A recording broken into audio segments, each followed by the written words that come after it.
देख रही है कशिश मीडिया। श्री राम की जन्मभूमि, अब चहुओर विकास की धरती, श्री कृष्ण की महान भूमि, 5 अंतरराष्ट्रीय हवाई अड्डों वाला अग्रणी राज्य, मां गंगा और अनेक धर्मों की धन्य भूमि, बढ़ती कनेक्टिविटी, सुदृढ़ कानून व्यवस्था और भविष्य के इंफ्रास्ट्रक्चर से डेवलपमेंट की ट्रिपल स्पीड वाला स्टेट, नए भारत का नया उत्तर प्रदेश। ये भूमि जो हमेशा भारत की सांस्कृतिक और आध्यात्मिक राजधानी रही है, अब नए भारत का ग्रोथ इंजन बन गई है। आइए नए उत्तर प्रदेश की क्षमता। हमारे प्रिय सांसद केसी देवी पटेल जी, डॉक्टर वीके सिंह जी, महापौर श्रीमती अभिलाषा नंदी जी, सुरेंद्र चौधरी जी विधायक और साथ में यहाँ पे उपस्थित सभी मंत्रीगण एवं मेरे भाइयों बहनों, स्वास्थ्य, शिक्षा और रोजगार और साथ में भयमुक्त समाज किसी भी देश या प्रदेश स्वागत और अभिनंदन करता हूं। मित्रों, हम सब जानते हैं 2014 के बाद इस देश की तकदीर और तस्वीर दोनों बदली है। ठीक उसी तरह से आदरणीय प्रधानमंत्री जी ने जिस तरह से 130 करोड़ लोगों के लिए काम किया है, पूरे देश में रहने वाले 130 करोड़ लोगों के लिए, जब 2017 में इस देश की सबसे बड़ी आबादी वाले प्रदेश की बागडोर एक कर्मयोगी मुख्यमंत्री योगी आदित्यनाथ जी ने अपने मजबूत हाथों में संभाली। माननीय मुख्यमंत्री जी के नेतृत्व में 25 करोड़ प्रदेशवासियों के उन्नयन विकास के लिए उन्होंने निरंतर कार्य किया है। प्रदेश के अंतिम गांव तक विकास की रोशनी पहुंचे।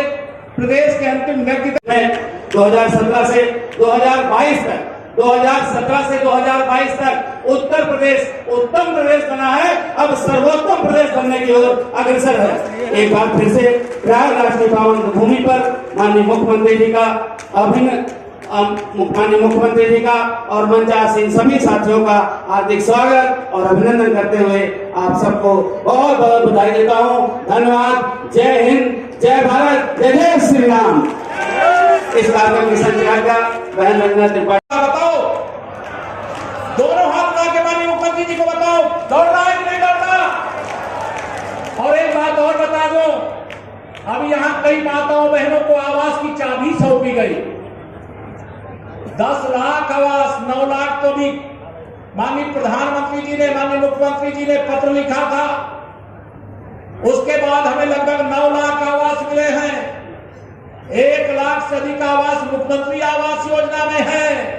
10 लाख घर तो और मिल गए हैं।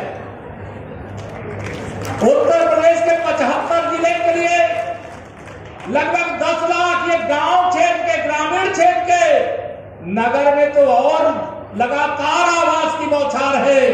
अब कोई गरीब आदमी मैं देखता था, पहले आज से 10-15 साल पहले आप सब लोग बैठे हो, बताओ, अपनी एक कोठरी भी बनाना होता था तो अपनी मेहनत की कमाई से बचा करके कि हम भी एक अपना पक्का एक कोठरी बनाएंगे जिसमें मेहमान आएंगे, रिश्तेदार आएंगे, वहां पर उनको ठहराने का काम करेंगे। लेकिन आज जब माननीय प्रधानमंत्री मोदी जी के नेतृत्व में, आदरणीय मुख्यमंत्री योगी जी के नेतृत्व में आप सबके आशीर्वाद से डबल इंजन की सरकार बनी है, तो आपको इसकी चिंता खत्म हो गई। अब आपको आवास भी, शौचालय भी, बिजली का कनेक्शन भी, गैस का कनेक्शन भी और इलाज कराने के लिए 5 लाख रुपया का आयुष्मान भारत का कार्ड भी साथ में मिल रहा है, मिलता है कि नहीं? इस प्रयाग को और पूरे प्रदेश को एक गौरव देने वाले ऐसे माननीय मुख्यमंत्री जी का मैं प्रयाग की धरती पर सभी प्रयागवासियों की तरफ से बहुत बहुत स्वागत और अभिनंदन करती हूँ। यहाँ मंचासीन उपस्थित हमारे इस प्रयाग के लाल के रूप में परम आदरणीय श्री उप मुख्यमंत्री केशव मौर्य जी, परम आदरणीय उप मुख्यमंत्री आदरणीय ब्रजेश पाठक जी, हमारे माननीय मुख्यमंत्री जी स्वनाम धन्य पुरुष, जिनके अंदर भीम की शक्ति कीर्ति, हनुमान सी भक्ति, कर्म साधान माँ शारदा का ज्ञान। ऐसे हमारे माननीय मुख्यमंत्री जी, जिनके नेतृत्व में नित प्रयागराज ही नहीं पूरा उत्तर प्रदेश पूरे विश्व पटल पर एक नया नाम, नया अध्याय लिख रहा है। सभी को बहुत जोरदार तालियों से माननीय मुख्यमंत्री जी का अभिवादन करिए और मैं उनसे आप सबकी जोरदार तालियों के बीच अनुरोध करती हूँ कि आज इस अवसर पर हम सबको अपना आशीर्वाद दें। माननीय मुख्यमंत्री जी।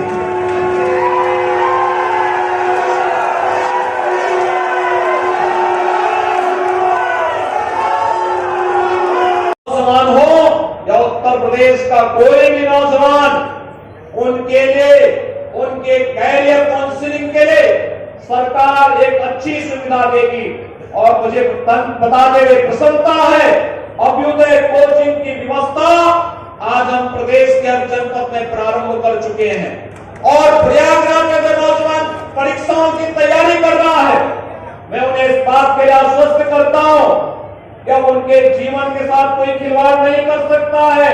अगर किसी ऐसे गिरोह और माफिया ने उनके भविष्य के साथ खिलवाड़ करने का दुस्साहस किया तो फिर सरकार की कार्रवाई उसके बाद किस रूप में प्रारंभ होती है यह आज किसी से छुपा हुआ नहीं है।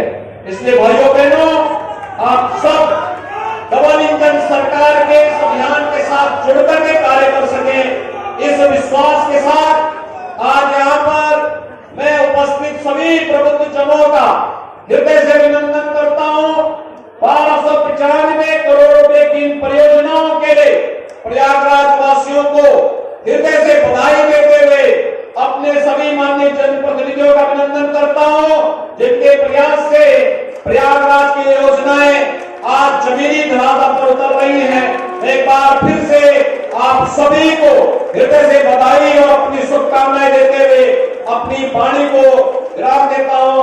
धन्यवाद। जय हिंद, जय श्री राम। और पंचप्राण में उन्होंने इस बात का संकल्प लिया था, विकसित भारत का, दूसरा विरासत के सम्मान का, तीसरा गुलामी के को सर्वदा समाप्त करना है, चौथा एकता एकीकरण का और पांचवा नागरिकों के कर्तव्य का।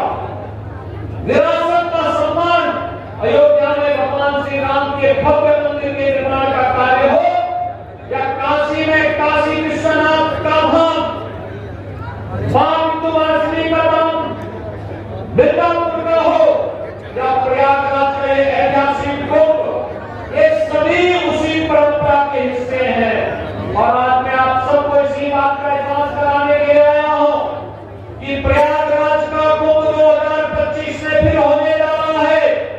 और भाइयों बहनों, जिस सुव्यवस्था, सुरक्षा और स्वच्छता के लिए प्रयागराज कुंभ जाना जाता है, जाना गया 2019 में, इस परंपरा को और भी अच्छे ढंग से प्रस्तुत करने के लिए आज मैं दोनों डिप्टी सीएम नंदी जी, हमारे सभी माननीय सांसद, विधायकगण और प्रदेश सरकार के मुख्य सचिव, डीजीपी समेत सभी अधिकारीगण प्रयागराज पहुंचे हैं, जिससे 2025 की एक बेहतरीन परिकल्पना को साकार करने के लिए मोदी जी की संकल्पों के अनुरूप 2025 के महाकुंभ के आयोजन को हम लोग प्रयागराज की भावना के अनुरूप यहाँ पर लागू कर सके, उसका क्रियान्वयन कर सके। आज भाइयों बहनों, प्रयागराज से जुड़ी हुई अनेक परियोजनाओं का यहाँ पे लोकार्पण हो रहा है, जिनमें नगर निगम के कुछ सीवरेज ट्रीटमेंट प्लांट है, यहाँ पर एक एमएसएमपी लैब का उद्घाटन भी हो रहा है, यहाँ पे राजकीय इंटर कॉलेज, आईटीआई और तमाम अन्य स्वास्थ्य से संबंधित, पशु चिकित्सा से संबंधित, नगर विकास से संबंधित, समाज कल्याण से संबंधित, सैनिक कल्याण से संबंधित, स्पोर्ट्स से संबंधित और अन्य बुनियादी सुविधाओं से संबंधित विकास की परियोजनाओं के लोकार्पण के साथ ही पेयजल की स्कीम के भी लोकार्पण और शिलान्यास के कार्यक्रम को किया। यहाँ पर एक साथ 1295 करोड़ रुपए की लागत की परियोजनाओं को आज हम सब यहाँ पर के पास सचमुच हजारों वर्ष पुरातन परंपरा के साथ हम सबको जुड़ने का सौभाग्य प्राप्त हुआ था। भाइयों बहनों, प्रधानमंत्री जी ने आजादी के अमृत महोत्सव वर्ष में मुख्य महोत्सव को संबोधित करते हुए पंच प्रण की बात की थी और पंच प्रण में उन्होंने इस बात का संकल्प लिया था विकसित भारत का। दूसरा, 2025 के महाकुंभ के आयोजन को हम लोग प्रयागराज की भावनाओं के रूप यहाँ पर लागू कर सके, उसका क्रियान्वयन कर सके। आप भाइयों बहनों, प्रयागराज से जुड़ी हुई अनेक परियोजनाओं का यहाँ पे लोकार्पण हो रहा है, जिनमें नगर निगम के कुछ सीवरेज ट्रीटमेंट प्लांट हैं। यहाँ पर एक एफएसएल की लैब का उद्घाटन भी हो रहा है। यहाँ पे नौजवान हो या उत्तर प्रदेश का कोई भी नौजवान, उनके लिए उनके कैरियर काउंसलिंग के लिए सरकार एक अच्छी सुविधा देगी। और मुझे बताते हुए प्रसन्नता है, अभ्युदय कोचिंग की व्यवस्था आज हम प्रदेश के हर जनपद में प्रारंभ कर चुके हैं। और प्रयागराज में जो नौजवान परीक्षाओं की तैयारी कर रहा है, मैं उन्हें इस बात के लिए आश्वस्त करता हूं कि अब उनके जीवन के साथ कोई खिलवाड़ नहीं कर सकता है। अगर किसी ऐसे गिरोह और माफिया ने उनके भविष्य के साथ खिलवाड़ करने का दुस्साहस किया तो फिर सरकार की कार्रवाई उसके बाद किस रूप में प्रारंभ होती है या किसी से छुपा हुआ नहीं है। इसलिए भाइयों बहनों, आप सब डबल इंजन सरकार के इस अभियान के साथ जुड़कर के कार्य कर सके, इस विश्वास के साथ आज यहाँ पर मैं उपस्थित सभी प्रबुद्ध जनों का हृदय से अभिनंदन करता हूँ।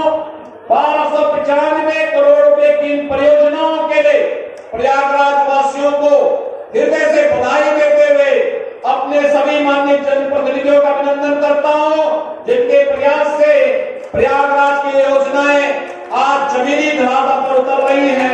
एक बार फिर से आप सभी को हृदय से बधाई और अपनी शुभकामनाएं देते हुए अपनी वाणी को विराम देता हूं। धन्यवाद। जय हिंद, जय जय